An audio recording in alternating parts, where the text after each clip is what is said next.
नमस्कार दोस्तों, मैं शिवबली विश्वकर्मा आपका स्वागत करता हूं आपके अपने YouTube channel pharmacy by Shiv Vishwakarma में। अगर आपको दांत खुजली, नाखून में फंगल इन्फेक्शन या बार बार होने वाला फंगल संक्रमण है तो डॉक्टर कभी ना कभी इट्राकोनाजोल 200 mg यानी कैंडी फोर्स कैप्सूल लिखते हैं। लेकिन क्या आप जानते हैं यह दवा कैसे काम करती है, किन बीमारियों में दी जाती है, इसके साइड इफ़ेक्ट्स क्या क्या हैं और इसे लेते समय कौन कौन सी सावधानी रखनी चाहिए। आज इस वीडियो में हम इट्राकोनाजोल 200 mg की पूरी जानकारी आसान हिंदी भाषा में समझेंगे, इसलिए वीडियो को अंत तक जरूर देखें।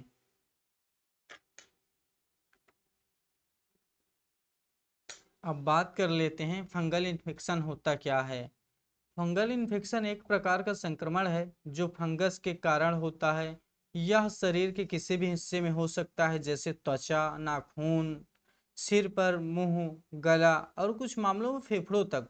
ये गर्मी के कारण, पसीना होने से, गीले कपड़े पहनने से, कमजोर इम्यूनिटी होने के कारण और साफ सफाई पर ध्यान न देने के कारण इसकी संभावना ज़्यादा बढ़ सकती है। अब बात करते हैं इट्राकोनाजोल क्या होता है। इट्राकोनाजोल एक एंटी फंगल मेडिसिन है। इसका काम शरीर में मौजूद फंगस की वृद्धि को रोकना है ताकि संक्रमण नियंत्रित हो सके। कैंडी फोर्स कैप्सूल में यही दवा होती है।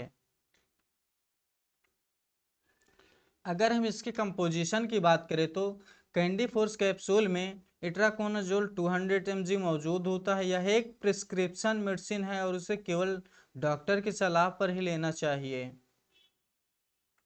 अगर हम इसके मैकेनिज्म ऑफ एक्शन की बात करें तो फंगस के शरीर की भी एक बाहरी परत होती है जिसे सेल मेम्ब्रेन कहते हैं। इस सेल मेम्ब्रेन को बनाने के लिए इरोगोस्ट्रॉल नाम का पदार्थ जरूरी होता है। इट्राकोनाजोल इस इरोगोस्ट्रॉल के बनने की प्रक्रिया को रोक देता है। जब सेल मेम्ब्रेन सही से नहीं बनती तो फंगस नहीं बढ़ पाता और धीरे धीरे खत्म होने लगता है। अगर हम इसके यूज़ की बात करें तो डॉक्टर इसे कई स्थितियों में लिख सकते हैं, जैसे कि दाद होने पे, त्वचा पर फंगल संक्रमण होने पे, नाखून या फंगल संक्रमण होने पे, मुंह और गले का कैंडिडा संक्रमण होने पे, कुछ गंभीर फंगल संक्रमण जैसे फेफड़े में होने वाला संक्रमण। ध्यान रखें कि हर फंगल संक्रमण में यही दवा जरूरी नहीं होती है, यह दवा का चयन डॉक्टर करते हैं। अब इसके बेनिफिट्स की अगर हम बात करें तो इट्राकोनाजोल के कई फायदे हो सकते हैं, जैसे कि फंगस की वृद्धि को रोकने में मदद करता है, संक्रमण के लक्षणों में सुधार करता है, संक्रमण के फैलाव को नियंत्रित करने में सहायता करता है। अब इसके हम डोज की बात कर लेते हैं। इसकी डोज जो है कि डॉक्टर के हिसाब से डिसाइड की जाती है, लेकिन कुछ मामलों में जो है मैं थोड़ा थोड़ा आपको बताए चलता हूँ। इट्राकोनाजोल की खुराक मरीज की बीमारी, उम्र, वजन और स्वास्थ्य के अनुसार डॉक्टर तय करते हैं, इसलिए बिना डॉक्टर की सलाह से इसकी डोज शुरू करें या फिर बंद ना करें। अगर इसकी हम थोड़ी सी बात करें तो मान लीजिए 20 से 25 साल की उम्र के बाद इसका 200 कैप्सूल सुबह या शाम खाने के बाद एक एक कैप्सूल लिया जा सकता है, लेकिन डॉक्टर की सलाह पर ही लें, अपने मर्जी से कोई दवा ना लें। अब इसके हम बात करते हैं इसे लिया कैसे जाता है, तो डॉक्टर के बताए अनुसार ही लें, कैप्सूल को पूरा निगलें, दवा का पूरा कोर्स करें।